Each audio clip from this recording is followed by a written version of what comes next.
இந்த ஃபெஸ்டிவல் சீசனுக்கு பிளாக் பஸ்டர் வண்ணங்களில் தென்மேற்கு கொண்டிருக்கக்கூடிய இந்த பெங்கால் புயலானது கடந்த 6 மணி நேரத்துல மணிக்கு 10 கிலோமீட்டர்ல மேற்கு வடமேற்கு திசையை நோக்கி நகர்ந்து இன்று அந்த பகுதியிலேயே புதுச்சேரி கிழக்கு வடகிழக்கே 20 கிலோமீட்டர் தொலைவிலையும் சென்னை 200 கிலோமீட்டர் தொலைவிலும் திருகோணமலைக்கு வடக்கே 420 கிலோமீட்டர் தொலைவிலே மையம் கொண்டிருக்கிறது.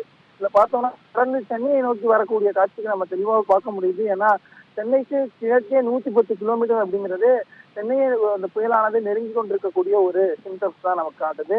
இது இன்று மாலையில கரெக்டா 70 - 80 கிலோமீட்டர் வேகத்துல இடையிடையே 90 கிலோமீட்டர் வேகத்துல காற்றோட சென்னைக்கு அருகில கரையை கடக்கும் என இது கரையை கடக்கக்கூடிய பகுதி பொறுத்தவரையில காரைக்கால் மற்றும் மகாபலிபுரம் இடையே புதுச்சேரி சென்னை இந்த பகுதிகளுக்கு மிக அருகில இந்த பெஞ்சால் புயலானது கரையை கடக்கும் என வானிலை ஆய்வு மையம் தெரிவித்திருக்கிறார்கள். இதுவரை அதாவது காலையில 7 கிலோமீட்டர், அதன் பிறகு 12 கிலோமீட்டர், இந்த நிலையில அடுத்தது 13 கிலோமீட்டர் என தொடர்ந்து வேகம் எடுத்து பெஞ்சால் புயலானது வட தமிழகத்தை நோக்கி நகர்ந்து கொண்டிருக்கிறது. இதன் நகர தமிழ்நாட்டினுடைய வட தமிழகத்துல மழையினுடைய தீவிரம் என்பது தொடர்ச்சியாக அதிகரிக்கும் என வானிலை ஆய்வு மையம் தெரிவித்திருக்கிறார்கள்.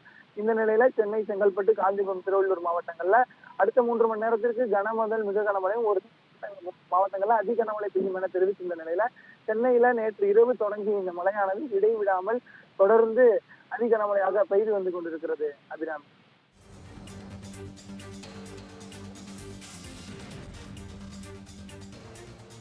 வீரகுமார், காலை வரை 7 கிலோமீட்டர் வேகத்தில் வந்த புயல் தற்போது 13 கிலோமீட்டர் வேகத்தில் வந்து கொண்டிருக்கிறது. வேகத்தின் மாறுபாடு காரணமாக அது கடக்கும் இடமானது மாறுபடும் அப்படின்னு தெரிவிச்சிருந்தது. அதாவது காரைக்கால் மாமல்லபுரம் இடையே புதுச்சேரியில் கறக்கும் அந்த புயலானது தற்போது வேற எங்கும் மாறுபடும் அப்படின்ற தகவல் எதுவும் வெளியாகியிருக்கா?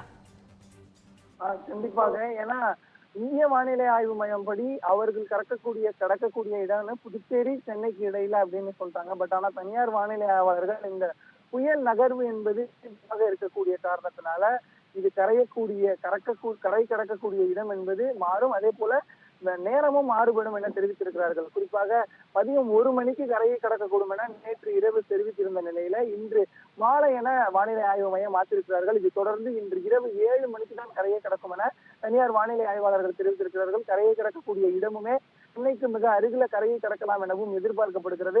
கரையை கடக்கும் போது இதனுடைய வேகம் அதிகரிக்கவும் வாய்ப்பு இருக்கிறது. ஏற்கனவே 90 கிலோமீட்டர் அதிகபட்சமாக காற்றினுடைய வேகம் என்பது வீசும் என தெரிவிக்கப்பட்டிருந்த நிலையில அந்த புயலினுடைய மைய கண் பகுதி கரையை கடக்கும் போது காற்றினுடைய வேகம் என்பது எதிர்பார்த்ததை விட 90க்கு மேலேயும் வீசக்கூடும் என்பதுதான் இப்போதைய தகவலாக இருக்கிறது.